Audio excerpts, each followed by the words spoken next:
What's going on, Jerome's off-season movie series continues. Watching Wind Talkers right now. It's a great movie. Good times. Christian Slater, Nicolas Cage, of course. Come on.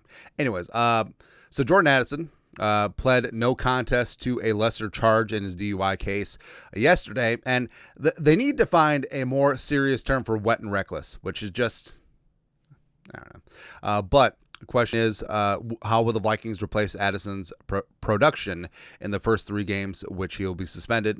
Suspension's coming. Yeah, even though he pleaded no contest to a lesser charge, it's still copped responsibility, and the NFL will suspend him and all that stuff. So looking at weeks 1, 2, 3 at Bears, then at home against the Falcons and the Bengals. Could be some yum time against the Falcons and Bengals secondary. I'm not saying, I'm just saying, right? But question is, how are the Vikings going to replace one of the best wide receiver 2s in the National Football League for a couple of games?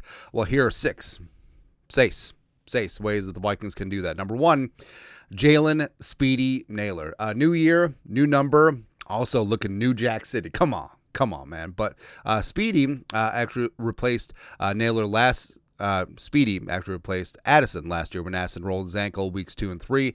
So Addison rolled one ankle, high ankle sprain in the joint practices against the Browns, and then he high ankle sprained the other foot, week 1 against the Giants. And Speedy actually started up pretty damn fast last year. Three touchdowns in the first 3 games consecutively, then 3 for 54 and 1 against San Francisco week 2 without Addison, then 3 for 31 and a touchdown as well against Houston. So that one makes the most sense since already has experience. Also, Naylor in a contract year, he's going to be hangry. He's going to be hangry for some production. Next up, number 2. Felton, the 3rd-round pick out of Maryland, as well as Rondale Moore, just trying to get some. We remember 2018, man. So Rondale could be healed up and good to go. Felton, the future.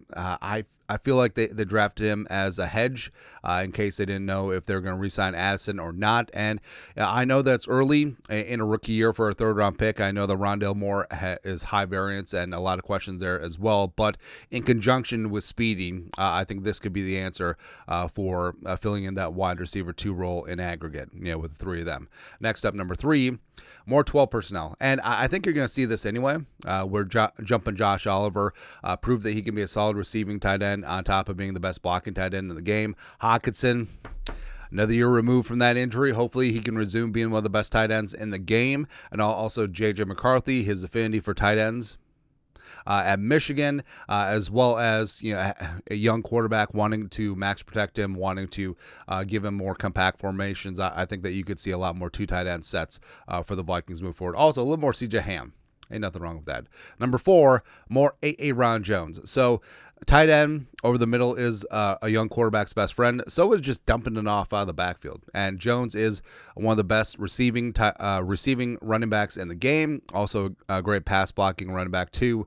So you could see more of usage of him in the passing game. Plus, there was a fistful of plays last year where he just straight up lined up as wide receiver. And you could see that with Addison out of the mix for a while. Number 5. So, of course, this is the most fun talker in terms of like a barroom sports talk. It's like, oh, well, what if the Vikings just sign a wide receiver?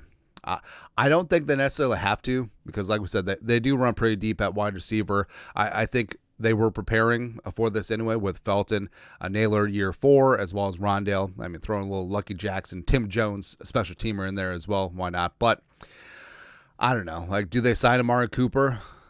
Yeah, Gabe Davis is no longer a thing. I don't know. Keenan Allen is still floating out there, although they just, well, Mike Williams just retired, so maybe Keenan Allen just returns to the Chargers. Who knows?